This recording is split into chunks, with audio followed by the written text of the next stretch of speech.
difícil você saber o que vai ser feito daqui até a posse do novo governo e também a partir da posse desse novo governo.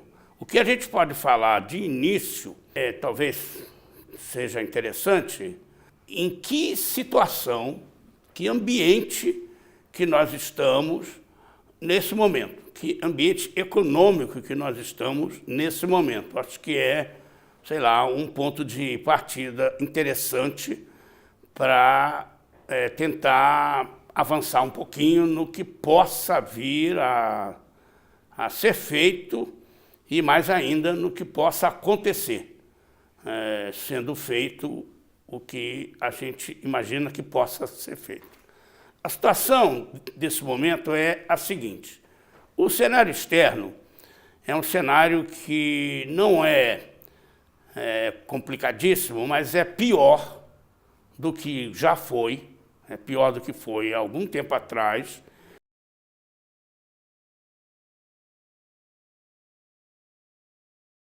Então tem uma economia mundial num momento de recuperação, mas já perto de um pico baixo.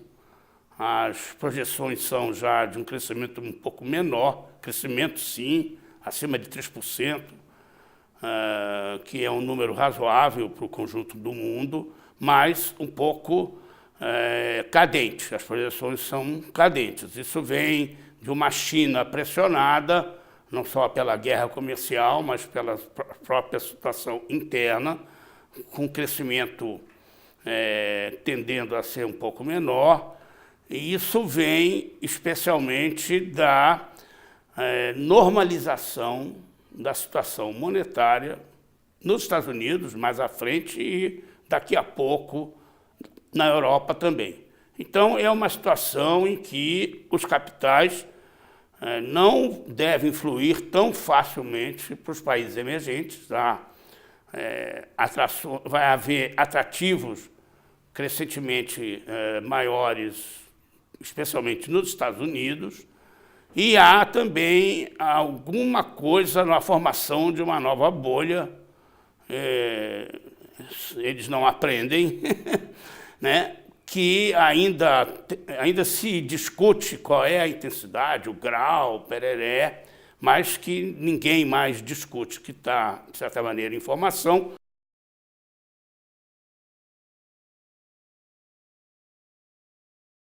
Eu temo que tenha havido perda. Está lá, tem uma capacidade, ela está ociosa, mas na hora que você for usar aquilo já caducou. Aquela máquina já está, talvez tenha sido mantida sem enferrujar, colocaram graxa e tudo mais, mas o fato é que ela talvez não seja tão produtiva quanto teria sido lá atrás, né? Não sei te dizer agora qual é a idade do parque, especialmente do parque industrial brasileiro, mas eu acho que é uma idade relativamente avançada nos padrões internacionais, especialmente com as inovações, com as modificações tecnológicas que têm ocorrido. Então, eu deixo nessa história de que tem uma facilidade de ocupar capacidade, eu deixo uma dúvida: que capacidade é essa que vai ser ocupada?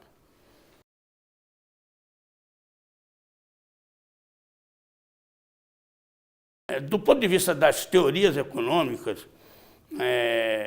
o Bolsonaro, especialmente o Paulo Guedes, o superministro da economia que ele está trazendo, são adeptos das teorias ultraliberais, na economia, que é redução do papel do Estado, fortemente, o Estado reduzido, né? Portanto, as ideias de privatização, etc. tal, são centrais nessa ideia. Você tem que reduzir o Estado. A questão fiscal, isso varia muito, mesmo nas teorias liberais, há diferentes modos de ver a questão fiscal. Na Europa, por exemplo, a dificuldade em retirar desses programas algum tipo de proteção social é muito maior do que, por exemplo, nos Estados Unidos e em países asiáticos, né? Então, na própria China, por exemplo, previdência social é uma novidade que está começando a ser discutida. Não tem praticamente nenhuma proteção social desse tipo. O pessoal que sai do mercado de trabalho por idade, inclusive isso é um aspecto considerado relevante por uma parte desse pensamento liberal, como forma de produzir poupança. Na minha opinião, isso é uma visão caolha do problema, porque juntam o fato de que não tem previdência social na China, praticamente nada, com o fato que a poupança chinesa equivale a 50% do PIB, juntam as duas coisas e concluem que a inexistência de previdência é um estímulo poderoso à formação de poupança privada.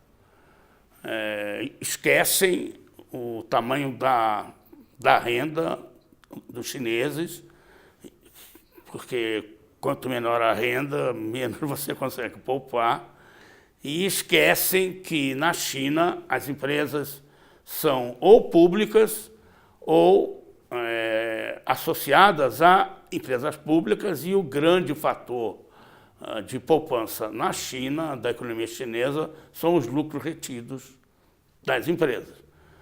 Enfim, mas a ideia de menos previdência significa mais poupança, e que poupança, num tipo de visão mais ortodoxa, é a origem do investimento, quer dizer, que o ciclo de reprodução econômica começa com a poupança, e daí vai ter o investimento, e aí o investimento faz o crescimento, e aí gira a economia, contrária à visão keynesiana.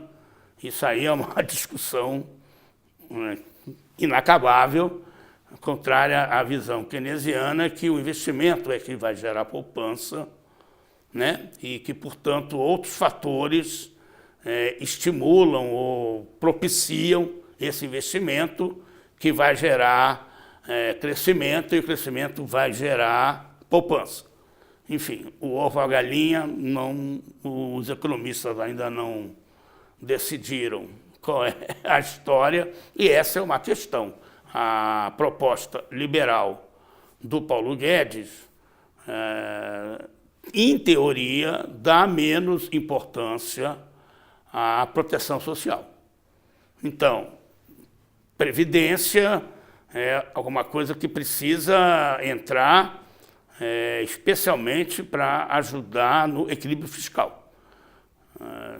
Se vai ter gente sob o viaduto, é uma ideia menos importante. Não vou dizer que não tem importância, essa é a matização da visão do ultraliberal brasileiro, ultraliberal, enfim, americano, global. Aqui, olha para o lado, tem um problema social enorme, então matiza um pouco, mas a ideia, força, é o seguinte: o cara tem que se virar.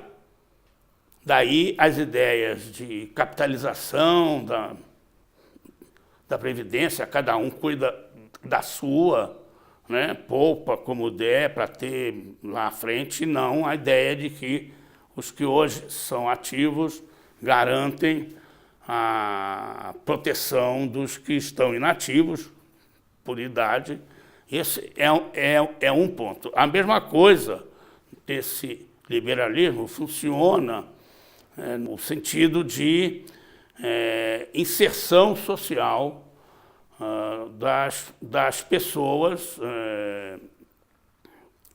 menos providas de recursos na economia e na sociedade. Aqui a ideia de uma meritocracia, de uma coisa pessoal, do esforço, do talento pessoal, tem grande importância. De novo, matizado aqui no Brasil, o Bolsa Família é um programa importante e até o ultraliberal está dizendo que vai reforçar um programa desse tipo. Mas benefício de prestação continuada, aquela proteção mínima para quem tem mais de 65 anos, é pobre, inclusive não contribuiu com a Previdência, mas não pode ficar, como eu digo, sob a proteção dos baixos, dos viadutos, né? Então, mas isso está em discussão nessa proposta. E seguro-desemprego, abono salarial, tudo isso provavelmente vai ser, ou pelo menos é o que se anuncia, isso tudo vai ser ou eliminado ou reduzido para gerar outros recursos na busca de um equilíbrio fiscal. Só para terminar esse ponto, o equilíbrio fiscal, de fato, é necessário, é fundamental, não tem como o país retomar um ciclo de crescimento sem dar uma arrumada, de fato, nas contas públicas. Né? Dizer que não tem o problema, e que a seguridade, se você somar tudo, não tem, perdão, não tem tanto desequilíbrio, que o crescimento por si só resolve o problema, isso eu discordo. Mas a ideia disso tem uma ideia força, que é a redução do tamanho do Estado, da interferência do Estado na atuação do mercado, e tem uma impossibilidade prática de ser executada. Então, essa ideia não vai ser por aí, não vai ser assim. Alguma coisa vai ser feita, talvez seja até bom que limpe um pouco a área. O problema disso aí é de você reduzir o tamanho do Estado, inclusive imaginando que com isso você vai cortar pela raiz o que alimenta a corrupção, né? E os entes estatais são a sede, a fonte da corrupção, em parte sim, mas então você reduzindo a quantidade de estatais, você reduz na mesma proporção ou até mais a incidência de corrupção, né?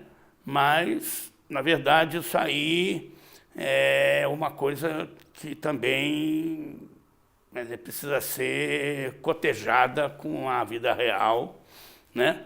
Que até lembra uma charge que apareceu no meio desse processo eleitoral conturbado, que eram duas vacas conversando, e uma perguntava para a outra, você vai votar no leiteiro ou no açougueiro?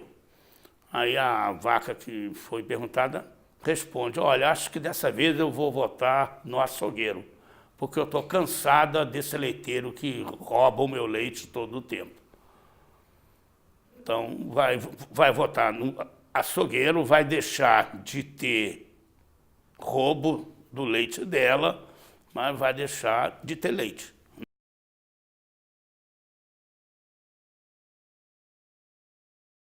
Então são vários problemas que, na minha opinião, vão fazer com que o governo demore um pouco a engrenar, né? Vai ter muita ida e vinda, a história das relações internacionais brasileiras está aí, né?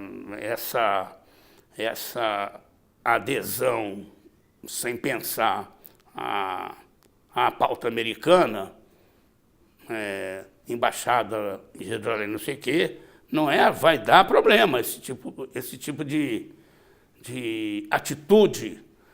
Isso aí vai ter que ser reorganizado. Quando perceberem o que está criando de problema, vai ter que ser reorganizado. O desprestígio do meio ambiente não vai poder permanecer desse jeito, pelo menos da boca para fora, porque o comércio internacional exige posturas, atitudes ambientais, hoje em dia, muito claras. Quem não cumpre essas coisas está fora. Então, também está um rolo, não se sabe o que vai acontecer com isso. Certamente, o que se fizer contrário a uma atitude ambiental firme, vai ter que ser revertido mais para frente. No meio tempo, perderemos tempo. O que isso vai significar para o crescimento da economia, que tem uma chance, né, nos primeiros tempos, difícil saber. Vai ter chance, vai ter chance. Inclusive, por exemplo, na infraestrutura, se você pensar que é possível que o novo governo relaxe fortemente a regulação setorial, por exemplo, reduzindo as licenças ambientais, a preocupação com esse tipo de coisa, você pode atrair investidor, né, com uma regulação, digamos, predatória. Pode vir que faz o que quiser, não tem controle, coisa e tal. Isso aqui, no curto prazo, pode ter um efeito positivo. Para frente vai começar a mostrar que é entrave. O fundamental é o seguinte: num país com uma concentração de renda tão grande, país tão grande, tão populoso, com renda tão mal distribuída, se você fizer um programa ultraliberal que não se preocupe, preocupação zero com a questão do acesso, né, do acesso ao bem-estar, a tendência é você ter crescimento baixo. Porque se um rico pode comprar 5 tênis, 3 automóveis, ele não vai poder comprar 20 tênis, não faz sentido, nem 12 automóveis. E se a massa não puder comprar tênis e, se Deus quiser, automóveis, esse país desse tamanho está condenado a um crescimento medíocre para todo sempre.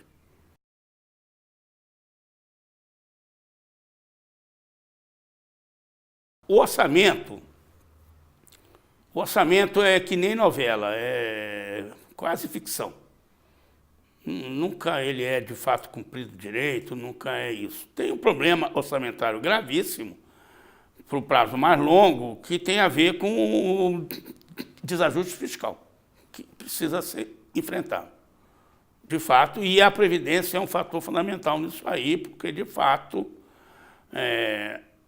a Previdência, ela é desequilibrada para o funcionalismo público, para os militares, é uma coisa, para o resto, é outra coisa.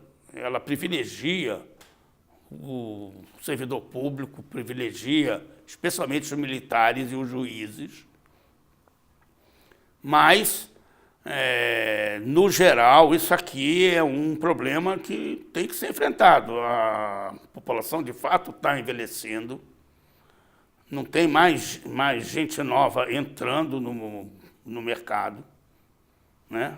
Houve uma redução violentíssima, ainda não foi bem explicada na taxa de fertilidade brasileira, né? A teoria de que o Bolsa Família ia ser uma fábrica de crianças, ao contrário, não foi o Bolsa Família, evidentemente, mas no período, já com o Bolsa Família, houve uma redução absurda.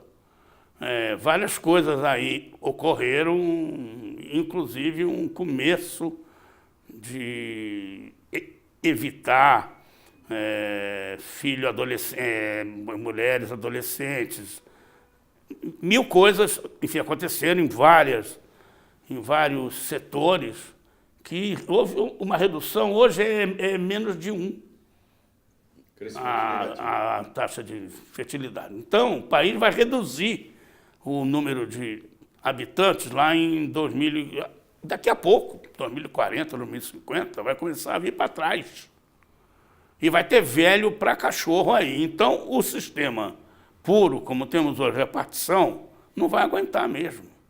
Especialmente se o cara ficar mais de 15 anos aposentado. E hoje fica. Tem uns problemas. Por exemplo, os ortodoxos safados dizem: a nossa previdência é muito generosa, porque paga um salário mínimo. Mas sabe quantos caras ganham o salário mínimo no Brasil? 80 e tantos % da população. O que você quer fazer com esses caras? Dar uma aposentadoria menor do que o salário mínimo? Essa é a ideia. O problema é que tem muita gente ganhando pouco. Então fica generosa, porque de fato o cara aposenta com o que ele ganhava na ativa. Não existe isso em lugar nenhum do mundo. Eu me aposentei com 10% da minha renda ativa. Mas o grosso da população brasileira é 1 para 1, de fato. Aí os caras fecham um olho para essa situação de renda tão mal distribuída e dizem: é muito generosa. Não é errado dizer isso, mas, né, a origem desse problema e a situação que se coloca não pode ser para isso. Então, o orçamento para o ano que vem, ele suporta. Até o teto de gastos, acho que ele vai aguentar. Coisa que ele não vai aguentar mais para frente. Vai ter que ser mexido, quem quer que seja. Porque o teto de gasto foi colocado exatamente como uma casa que começou a ser feita pelo telhado. E não olharam para os fundamentos, né? A ideia do teto de gastos era falar o seguinte: